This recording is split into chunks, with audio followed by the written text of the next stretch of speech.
Fala galera, beleza? Que saudade de vocês, como é que vocês estão?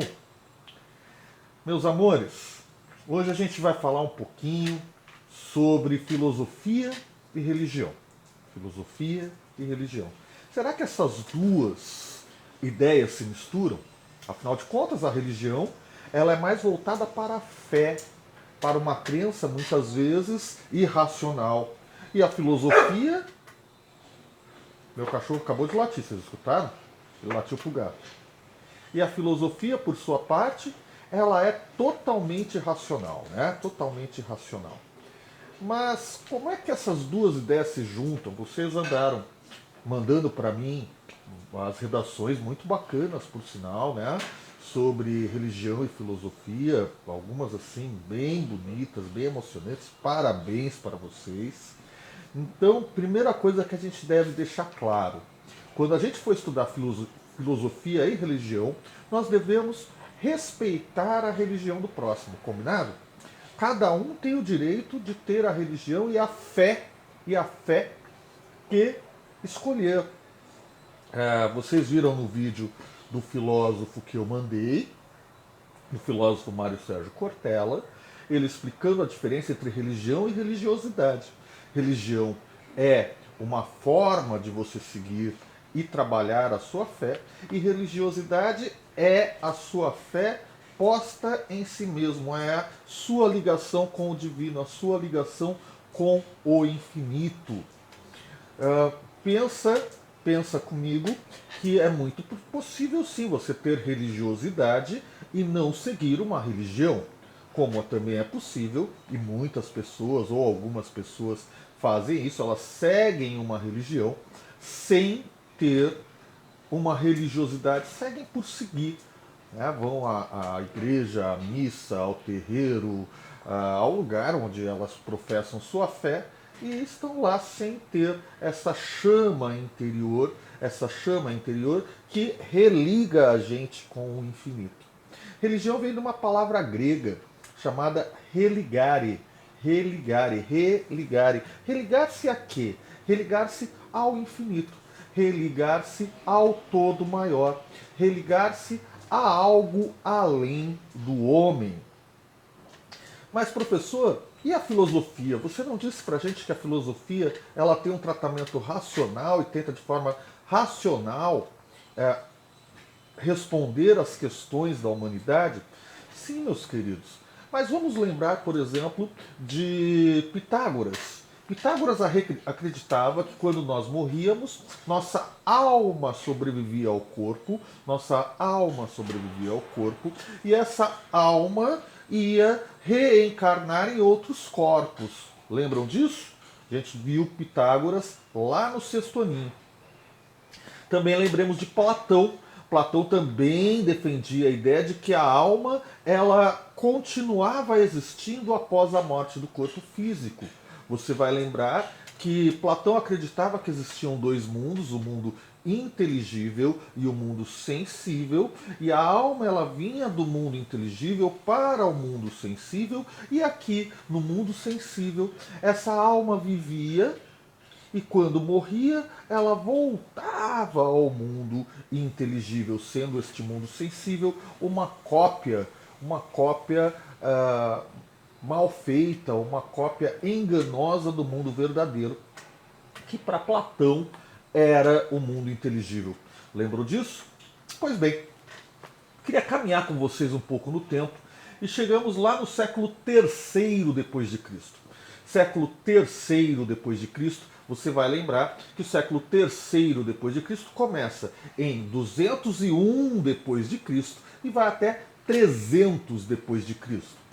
E lá no século III, historicamente, acontece uma coisa muito importante. Você tem o declínio do Império Romano. O Império Romano ele começa a entrar em declínio e ao mesmo tempo você tem o surgimento, você tem a ampliação de escolas filosóficas que vão ter em sua origem, vão ter em sua essência um caráter místico e religioso. É nesse tempo que começa a florescer com força o cristianismo, por exemplo. Por falar em cristianismo, né? Esse cristianismo que vai levando a mensagem de Cristo por toda a Europa ocidental, a gente tem que entender que o cristianismo, ele quando chega com força na Europa Oriental, ocidental, perdão, ele também vai entrar no íntimo da filosofia e do pensamento filosófico.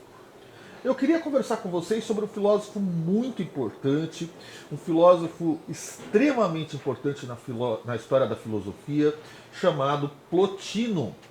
Plotino era um egípcio, ele nasceu em Licopoli, no Egito. Ele nasceu em 203 e morreu em 269, então ele viveu entre 203 e 269. E lá em 244 depois de Cristo, ele funda uma escola de filosofia em Roma. E o Plotino, ele é o principal representante de um movimento que nós vamos conhecer como neoplatonismo. Neoplatonismo. Neo, de novo, platonismo, você vai lembrar, claro que vai se apoiar nas ideias de Platão. Então, para você entender Plotino, basta você lembrar da ideia dos dois mundos de Platão, ok? Essa é a base para a gente começar a falar de Plotino. Primeiro, Platão vai dizer que existem dois mundos. Um mundo inteligível, que é o mundo real, é o mundo das formas perfeitas, e um mundo sensível, que é esse mundo onde a gente vive. O mundo da imperfeição, o mundo onde os nossos sentidos nos enganam. E quando nós morremos, nossa alma volta para o mundo inteligível. Ora, o que o Plotino vai dizer? O Plotino vai dizer que também existem dois mundos. E nós seres humanos, nos libertar dos prazeres terrenos. Nós precisamos nos afastar dos prazeres do mundo para ter então uma vida de contemplação, uma vida de meditação e dessa forma, meditando, contemplando, nós nos aproximamos de Deus. Uia! Estamos falando de Deus. Sim, sim. A partir de Plotino a gente começa a falar muito da vinculação, do vínculo, da união entre o pensamento religioso e o pensamento filosófico. Para Plotino nós temos um criador de todo o universo, um uno, que é Deus. Deus criou tudo, Deus é perfeito, Deus é imóvel, Deus é eterno, Deus é a causa de todas as coisas. Sabe, meninos e meninas, príncipes e princesas, do mesmo jeito que o sol é a fonte de calor, Deus é a fonte da vida. Deus é a fonte da vida. Deus nos criou e criou todo o mundo. Mas como é que nós vamos chegar até Deus? Para Plotino, nós chegaremos até Deus através de uma união mística, através de uma união com religiosidade. E para isso, o ser humano deve então se concentrar em seu interior. O interior, essa interiorização é um processo do retorno da alma a si mesma.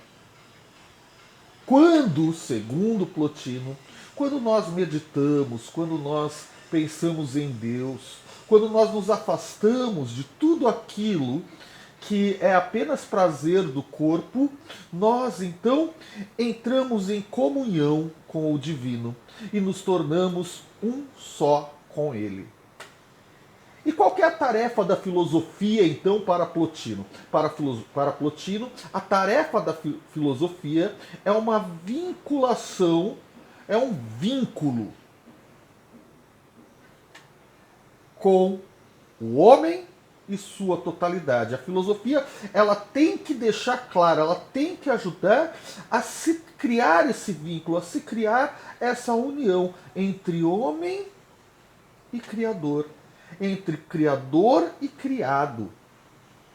A filosofia deve mostrar o homem como que ele vai purificar a sua alma, como se ele vai se afastar das coisas sensíveis e como ele vai mergulhar em meditação profunda para perceber a sua unidade com Deus.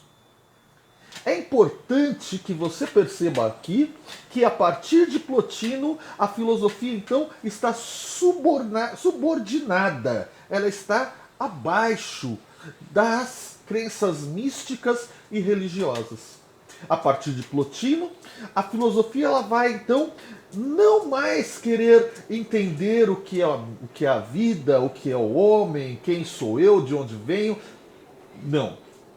A filosofia ela vai querer responder às questões de como o homem, como o ser humano, vai salvar a sua alma e vai se unir com Deus. Essa é uma característica do que nós vamos chamar de filosofia cristã.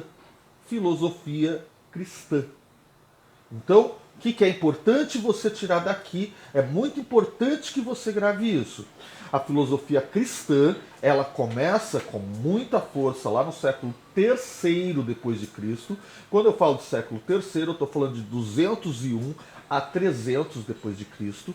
O grande nome que vai dar o pontapé na filosofia cristã chama-se Plotino. Plotino é o grande nome de um movimento que nós vamos conhecer como neoplatonismo. Neoplatonismo é o Plotino que traz as ideias de Platão de volta ao centro do pensamento filosófico, mas de uma forma religiosa. Eu não falo mais em mundo das ideias. Eu falo agora numa união entre homem, ser sensível, criatura, entre uma união entre essa criatura e o seu Criador, e o Uno, o Criador de todo o universo, que é Deus. Beleza? Espero que tenha ficado claro para você algumas das ideias de Plotino, e a gente volta para conversar mais sobre a filosofia cristã quando nós falaremos sobre a patrística. Um grande abraço, fiquem com Deus, viva o rock and roll e até breve.